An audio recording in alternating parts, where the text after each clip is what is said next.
ಈ ದಿನ ಆಧ್ಯಾತ್ಮಿಕದ ತುಂಬ ಅರ್ಥಗರ್ಭಿತವಾದಂಥ ಒಂದು ವಿಷಯವನ್ನು ನೋಡೋಣ.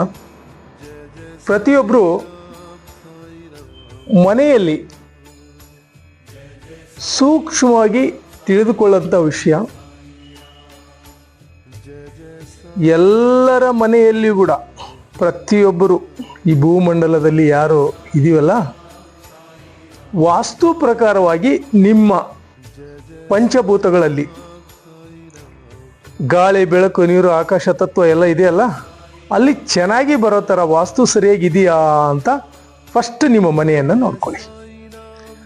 ಮನೆಯಲ್ಲಿ ಏನಾಗುತ್ತೆ ವಾಸ್ತುಶಾಸ್ತ್ರದಲ್ಲಿ ಅಂದರೆ, ಆ ನಿವೇಶನದ ಸ್ಥಳ ಇದೆಯಲ್ಲ, ಯಾವ ದಿಕ್ಕನ್ನು ನೋಡ್ತಾ ಇದೆ, ನಿಮ್ಮ ಮನೆಯ ದಿಕ್ಕು ಮತ್ತು ರಸ್ತೆಯ ದಿಕ್ಕುಗಳು ವಿರುದ್ಧ ಇದೆಯಾ, ಅಥವಾ ನಿಮ್ಮ ಮನೆಯ ಕಿಟಕಿಗಳು ಮತ್ತು ಗಾಳಿ ಬೆಳಕು ಹೇಗಿದೆ ಅಂತ ಮೊದಲು ನೋಡಿ.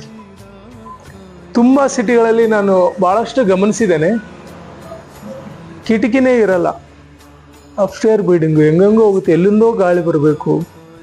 ಅಂದರೆ ನಿಮಗೆ ಗಾಳಿ ಬೆಳಕು ಸರಿಯಾಗಿ ಸಿಗ್ತಾ ಇಲ್ಲ ಅಂದರೆ ಆ್ಯಕ್ಟಿವಿಟಿ ಸರಿಯಾಗಿ ಆಗಲ್ಲ ಅಲ್ಲಿ. ಅದಕ್ಕೆ ನಾವು ಶುಭ್ರವಾದ ಗಾಳಿಯನ್ನು ಬರೋ ಹಾಗೆ ನೋಡ್ಕೋಬೇಕಲ್ಲಿ. ಕಿಟಕಿಗಳು ಚೆನ್ನಾಗಿರಬೇಕು, ದಿಕ್ಕುಗಳಿಗೆ ಸರಿಯಾದ ದಿಕ್ಕಿನಲ್ಲಿ ನಾವು ಕೂರಬೇಕು, ಮಲಗೋ ದಿಕ್ಕು ಚೆನ್ನಾಗಿರಬೇಕು. ಅವೆಲ್ಲವನ್ನು ನಿಮ್ಮ ಮನೆಯಲ್ಲಿ ಹೇಗಿದೆ ಅಂತ ಈ ವಿಡಿಯೋದಲ್ಲಿ ನೋಡ್ಕೊಳ್ಳಿ.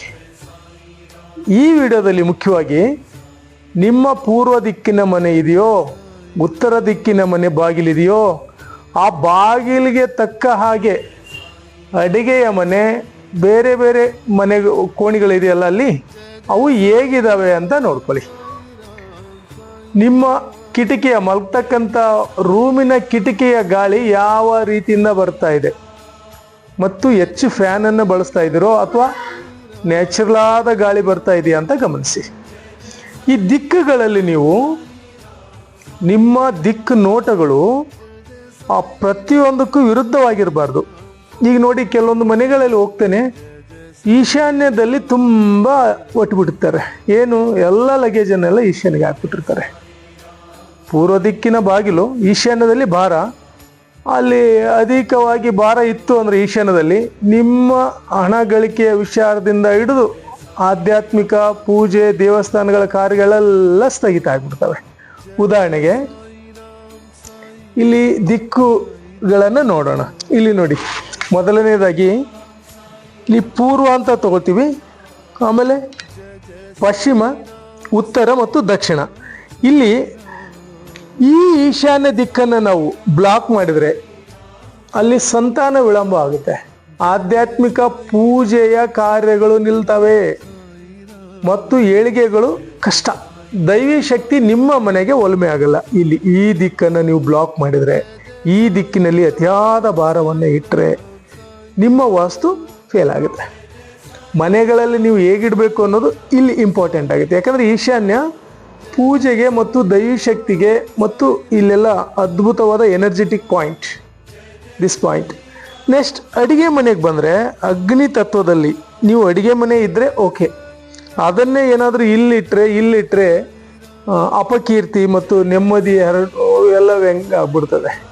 ಎಷ್ಟು ನೆಮ್ಮದಿ ಕೆಡ್ತದೆ ಅಂದರೆ ಆ ಮನೆಯಲ್ಲಿ ಸಾಕಪ್ಪ ಅನ್ನುವಷ್ಟು ನಿಮಗೆ ಡಿಸ್ಟರ್ಬ್ ಆಗಲಿಕ್ಕೆ ಸ್ಟಾರ್ಟ್ ಆಗುತ್ತೆ. ದೊಡ್ಡ ದೊಡ್ಡ ಸಿಟಿಗಳಲ್ಲಿ ಇಂಜಿನಿಯರ್ಗಳು ಏನು ಮಾಡ್ತಾರೆ, ಅವ್ರ ಪ್ಲ್ಯಾನ್ ತಕ್ಕಂಗೆ ಮಾಡ್ಕೋತಾರೆ. ಬಟ್ ಅಲ್ಲಿ ವಾಸ್ತು ಏರುಪೇರಾದಾಗ ನಿಮ್ಮ ಜಾತಕದ ಪ್ರಕಾರ ಇದು ಸೆಟ್ ಆಗಿಲ್ಲ ಅಂದರೆ ನಿಮಗೆ ವಿಪರೀತವಾದ ತೊಂದರೆಗಳು ಆವರಿಸ್ತವೆ. ನಿಮ್ಮ ಬದುಕಿನ ಜೀವನದ ಒಂದು ಸುಖಕರವಾದ ಒಂದು ನೆಮ್ಮದಿಯ ಬದುಕು ಬೇಕಿದೆ ಅಂದರೆ ವಾಸ್ತು ಕೂಡ ಸಂಪೂರ್ಣವಾಗಿ ಬೇಕಾಗುತ್ತೆ. ಈ ವಾಸ್ತುವನ್ನು ಪರಿಶೀಲನೆ ಮಾಡಬೇಕಾದಾಗ ನಾನು ಇದು ನಿಜನೋ ಏನೋ ಅಂತ ನಾನೇ ಅರ್ಥಕೊಂಡೆ. ನನ್ನ ಆಶ್ರಮದಲ್ಲಿ ತೆಗ್ಗು ಇರಬಾರ್ದ ಜಾಗದಲ್ಲಿ ತೆಗ್ಗುಗಳನ್ನು ಮಾಡಿದೆ, ಎಲ್ಲಿ ಭಾರ ಇರಬಾರ್ದು ಅಲ್ಲಿ ಭಾರಗಳನ್ನು ಮಾಡಿದೆ. ಆಗ ವಾಸ್ತು ಆ ದೋಷಗಳು ಫಲಿತವನ್ನು ಕೊಡ್ತು, ವಿರುದ್ಧ ಫಲಿತವನ್ನು ಕೊಡ್ತು. ಹೀಗಾಗಿ ಇದನ್ನೆಲ್ಲ ಅನುಭವಿಸಿದ ನಂತರ ನಾನು ಈ ವಾಸ್ತುವನ್ನು ಸರಿಯಾದ ರೀತಿಯಲ್ಲಿ ನೋಡಿ ನಿಮಗೆಲ್ಲ ಹೇಳಲಿಕ್ಕೆ ಇಟ್ಟಿದ್ದೀನಿ. ಒಂದನೇದು, ಇಲ್ಲಿ ದಕ್ಷಿಣಕ್ಕೆ ಏನಿರಬೇಕು, ಉತ್ತರಕ್ಕೆ ಏನಿರಬೇಕು, ಮತ್ತು ಇವೆಲ್ಲವೂ ಏನಿದೆಯಲ್ಲ ಬಹಳಷ್ಟು ಇದೆ ಇದರಲ್ಲಿ ಅಭ್ಯಾಸ, ಬಹಳ ಇದೆ.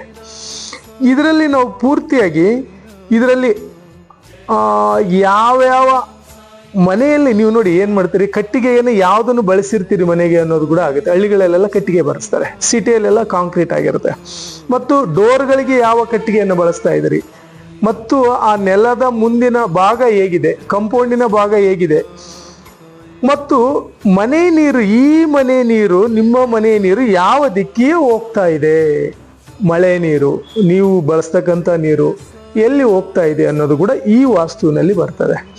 ಈಗ ನೀವು ಎಸ್ಪೆಷಲ್ ಆಗಿ ಈ ನೈಋತ್ಯ ಭಾಗವನ್ನು ಆದಷ್ಟು ನೀವು ಹಣ ಇಡಲಿಕ್ಕೆ ಅಥವಾ ಮನೆಯಲ್ಲಿನ ಹಿರಿಯರು ಮಲಗಲಿಕ್ಕೇನೆ ಬಳಸಲಿಕ್ಕೆ ಉಪಯೋಗಿಸಿ.